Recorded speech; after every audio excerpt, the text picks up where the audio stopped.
La voz de los protagonistas. Contacto telefónico. Y nos da mucho gusto recibir vía telefónica a Eduardo Bohórquez, director de Transparencia Mexicana. Eduardo, muy buenos días. Gracias por aceptar esta charla. En el estudio, Marcela Pámanes y un servidor, Juan Ceballos. Juan, Marcela, muy buenos días. Muchas gracias por la invitación. Y bueno, pues para compartir con el auditorio el análisis de esta metodología de la operación de las empresas fantasma y la opinión del papel de las autoridades para atenderlo. Transparencia Mexicana no ha quitado el dedo del renglón de este tema en particular, lo que tiene que ver con las empresas fantasma y en general lo que tiene que ver con la falta de rendición de cuentas, con la falta de transparencia de las entidades gubernamentales y con esta fuga de recursos que se da a través de estas denominadas empresas fachada. Fíjate, Juan, que estamos enfrentando un fenómeno muy particular. Ves que algunos gobiernos se ufanan de estar en los mejores niveles de transparencia en distintos índices, ¿no? Así lo hacía también el exgobernador Duarte en Chihuahua, el exgobernador Duarte de Veracruz, el exgobernador Medina en el caso de Nuevo León. En fin, era como un motivo de orgullo de reportar que distintas agencias les daban los primeros lugares en transparencia, en particular en el tema de transparencia presupuestaria. ¿Qué es lo que hemos descubierto, Juan, Marcela? Que, por ejemplo, en el caso de Veracruz, que es tal vez uno de los más notorios, esa transparencia presupuestaria pues no significaba mucho porque los contratos estaban arriba, pero eran contratos con empresas fantasmas, ¿no? Entonces parecía que estaban transparentando la información, pero no estaban realmente siendo honestos, íntegros con el manejo de los recursos públicos. Estamos enfrentando este fenómeno nuevo, que es una transparencia también de fachada, ¿no? Donde suben la información, pero la información pues era información que reportaba actividades irregulares.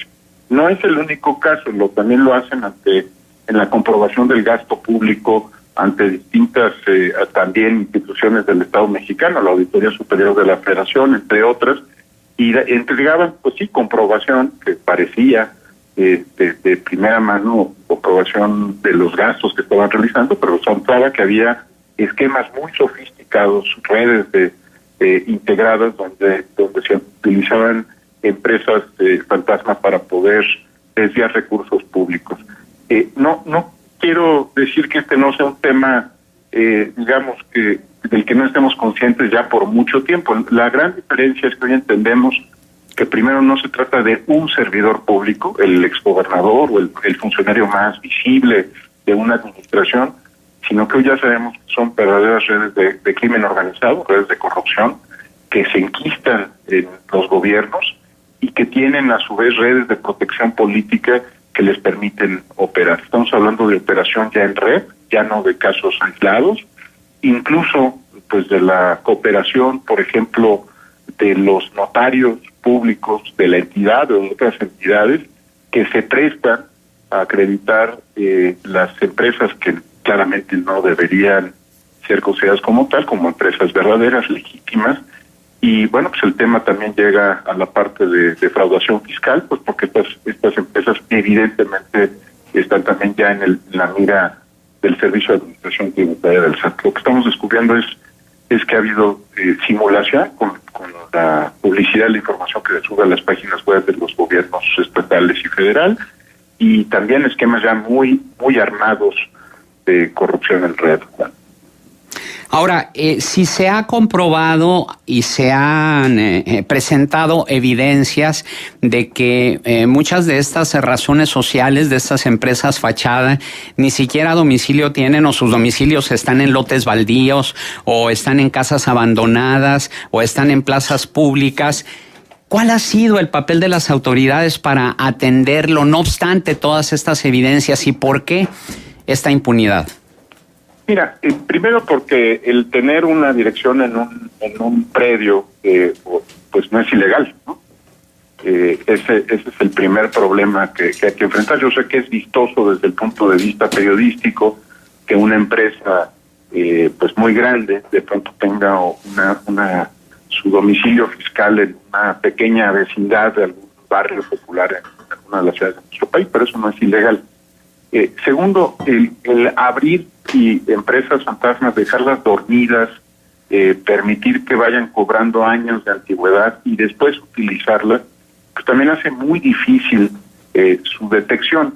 Es hasta que se les utiliza dentro de un esquema criminal como el que han instrumentado gobernadores o empresas, también está haciendo negocios ilegales con el Estado, que se pueden reconocer y registrar estas empresas. Es decir, no hay un catálogo nacional de empresas fantasma y no ningún país lo tendría, ¿no? Parte de la estrategia al utilizar empresas fantasma es crear muchas empresas, tenerlas dormidas, simular concursos, licitaciones, y entonces lo que se necesita es algo que, por cierto, yo creo que lo está haciendo con bastante efectividad el Instituto Nacional Electoral. Lo que se está haciendo es tratar de acotar las investigaciones a tractos de gasto donde el Estado tiene influencia, por ejemplo, el gasto de los partidos políticos. La unidad de fiscalización del INE, por ejemplo, durante el proceso electoral, identificó varias empresas fantasma vinculadas con partidos políticos y está ya con investigaciones de carácter penal y en algunos casos de lavado de dinero contra los funcionarios del partido y de las empresas que estuvieran participando. Pero no es un tema sencillo, Juan. O sea, no es que haya un lugar donde estén identificadas y alojadas las empresas fantasma. Una empresa legítima, por ejemplo, se puede convertir después en empresa fantasma y viceversa, ¿no? La puedes tener dormida, pagando, poniendo en cero sus declaraciones de impuestos y cuando la necesitas la activas, ¿no? Por eso es tan difícil su detección hasta que se involucran en un ilícito. Hay un comentario de Radio Escucha a propósito de esta mención. Dice, difiero del invitado, si es irregular, se refiere a los domicilios. Dice, ya que debe ser donde se tenga la administración del negocio. Está fuera de lo establecido por el Código Fiscal de la Federación. Es ilegal y es una simulación, es lo que dice el contador público Octavio García Aymerich. Sí, una vez que lo detectas, ¿no? Pero si tú abres un negocio con una dirección, eso no es ilegal. No, o sea, abrir la administración tendría que estar ahí, es correcto lo que dice el contador, pero primero tienes que llegar a esa empresa, identificarla y ver que no está la administración ahí, ¿no? Ahí, una vez que ya está detectado, es muy fácil comprobar el supuesto que nos plantea el contador. Bien, estamos charlando con Eduardo Bohórquez, director de Transparencia Mexicana. ¿Y qué es lo que seguiría, Eduardo, en este caso? Es decir, ante esta falta de acción por parte de las autoridades, ante esta impunidad tan criticada, ¿cuál sería el siguiente paso por parte de la sociedad civil organizada? Bueno, el siguiente paso ya lo dimos, Juan, lo dimos hace más de 3 años, cuando una vez que se cerró la primera etapa de reformas anticorrupción, por supuesto tiene todas las complejidades que ustedes han visto al momento de que se crean los sistemas estatales y locales, tiene todas las complejidades de una clase política que ha resistido muchas de las medidas que se han planteado. Hay una segunda etapa de reformas. Nosotros hemos identificado cerca de 17 reformas legales que tendrían que darse para seguir avanzando en el control de este tema. Muchos de ellos pasan por el rol que deben de jugar el Servicio de Administración Tributaria y la Unidad de Inteligencia Financiera en el control efectivo de la corrupción. Y el tema más sensible y más importante, yo creo que los estados lo tienen también muy claro, es el tema de la transformación genuina, profunda de las procuradurías estatales y la Procuraduría General de la República en auténticas fiscalías autónomas, eficaces e independientes, ¿no? La verdad es que llevamos ya alrededor de 3 años en esta pelea por tener, cuando menos en el plano federal, una fiscalía de adeveras, una fiscalía que no responda a intereses políticos o a intereses privados o de particulares, sino que responda al interés público. Ha habido distintas etapas en el esfuerzo de construcción de la Fiscalía General y en este momento, como se reportó a los medios de comunicación hace algunas semanas, se celebraron 15 sesiones de trabajo técnico con el equipo de transición y legisladores de la nueva mayoría en el gobierno, en el Congreso Federal, para tratar de desmanchar lo más posible la ley orgánica de la Fiscalía General de la República, que le daría vida a la Fiscalía General, y también pues, por establecer cuáles son las disposiciones y cambios constitucionales que tienen que pues apuntalar esa reforma. Identificamos que sí es necesario tocar la Constitución, no solo el 102, que es uno de los artículos que está vinculado con la creación de la Fiscalía General, sino algunos otros artículos que también tendrían que revisarse.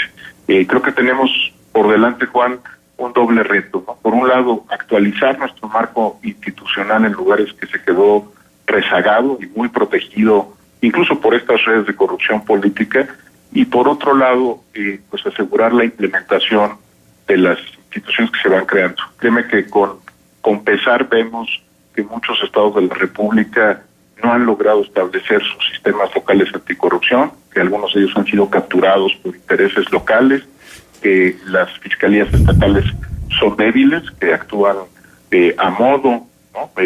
Para servir al Ejecutivo y no para servir al interés público. Y pues viene una dura tensión alrededor de la construcción de esta Fiscalía General. Es inevitable. La sociedad civil está obligada a exigirle más al Estado, más al gobierno, más a la clase política. Esa es nuestra función social. Claro. Y también incorporar, por otro lado, a través del diálogo técnico y del trabajo, pues las mejores experiencias internacionales y asegurar que cuando menos se diseñe acorde a lo que se sabe ha funcionado en otras partes del mundo y podría funcionar en México. Pues mucho camino por recorrer todavía. Eduardo Bohórquez, director de Transparencia Mexicana, nuestro agradecimiento por su participación aquí en Contextos. El agradecido soy yo, Juan, y un saludo a Marcela, que no escucha, pero Gracias, aquí estoy escuchando con atención, Eduardo, gracias.